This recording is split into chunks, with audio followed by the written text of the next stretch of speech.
Conta um pouco da história da sua família, porque eu acho interessante, né? Você tem uma família de tradição aqui no Brasil, né? Você vem de uma família de tradição. De muita luta, né? Como a maioria dos paulistanos e paulistas, né? A minha família é de origem italiana. Eles saíram, eram do sul da Itália, uma família de classe média baixa, vamos dizer, no sul da Itália, uma cidade de 8 mil habitantes. E como a Itália não tem crescimento demográfico, continua com 8 mil habitantes. Engraçado. E eles vieram para cá... de 1800 e 1886. Pouco, né? Aí. E esses imigrantes, que é a maioria dos bisavós de quem está nos ouvindo... A minha família, inclusive, pai de mãe é italiana.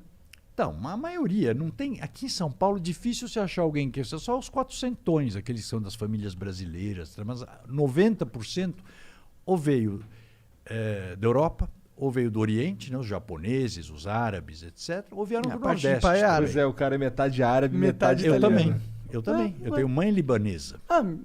O meu é o contrário. Meu pai é libanês e minha mãe... Mas Quer dizer, meu pai é brasileiro. Você sabe que é um casamento que tem muito, né? Libanês com italiano. Interessante. E então, vieram para cá.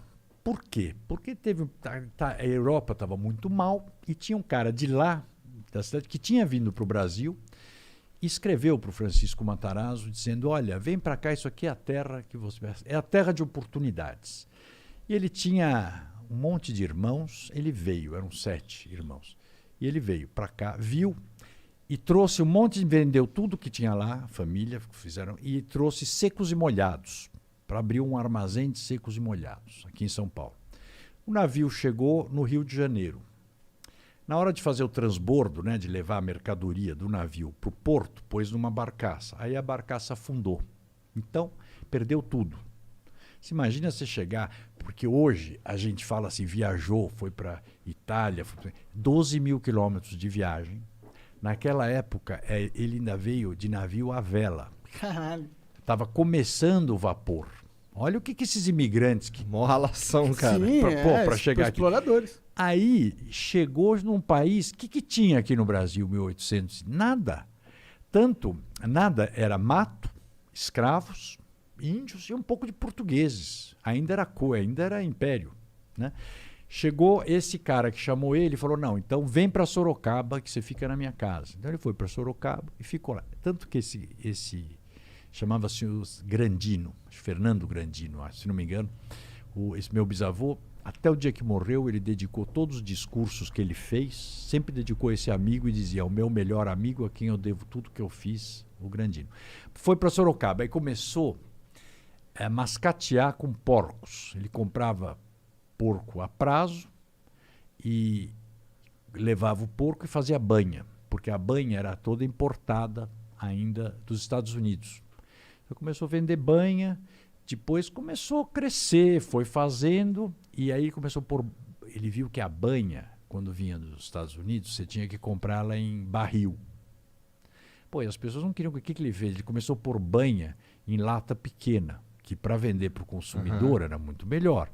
Em 4, 5 anos ele tinha quase o monopólio da banha. Caralho, aqui de São Paulo. Olha lá. E em 1900 ele veio para São Paulo, de Sorocaba para São Paulo. Mas você vê, essa época, gente, São Paulo tinha 120 mil habitantes. Caralho! Imagina, Sorocaba era muito mais importante. 1900 era... Nossa, Sorocaba era a cidade importante do estado. Entendi, São Paulo não era tão importante. Não, era meio passagem de Santos para o interior. Entendi. Tanto que ele inaugurou, em 1900, inaugurou o Moinho Matarazzo, na rua Monsenhor Andrade. Está lá, é um prédio tombado, lindo, que era a maior fábrica de grande porte, a maior fábrica da América Latina.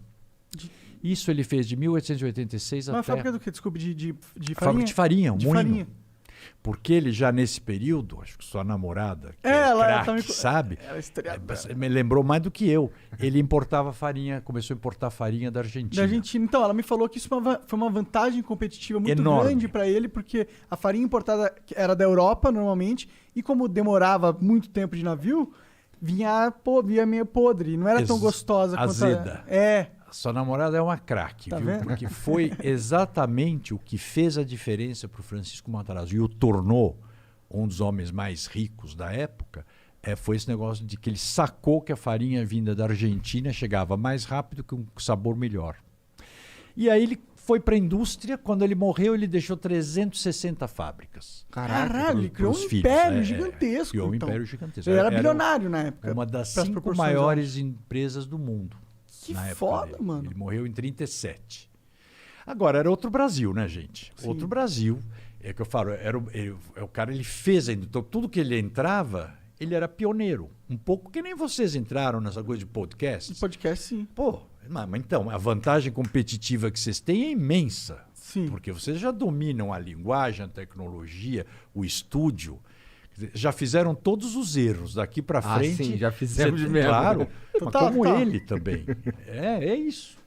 Obrigado por ter assistido mais este corte. E agora eu vou ter que te dar aquela dica monárquica que é o inglês. O inglês é fundamental, cara. Se eu não soubesse inglês, eu não estaria aqui. Isso é muito verdade. Se você acompanha o Flow, você sabe disso. Então, vai aprender inglês, que é muito importante, cara. Tem um curso muito fera da whatsapponline.com.br/flow, ok? Esse é o link para você acessar. Que, pô, tem mais de 300 horas de conteúdo ali, tem professores nativos falando sobre vocabulário, sobre gramática, tem também documentários sobre situações reais que você pode viver lá fora e muitas outras coisas. Vai lá conferir, vai aprender inglês, que é importante, whatsapponline.com.br/flow.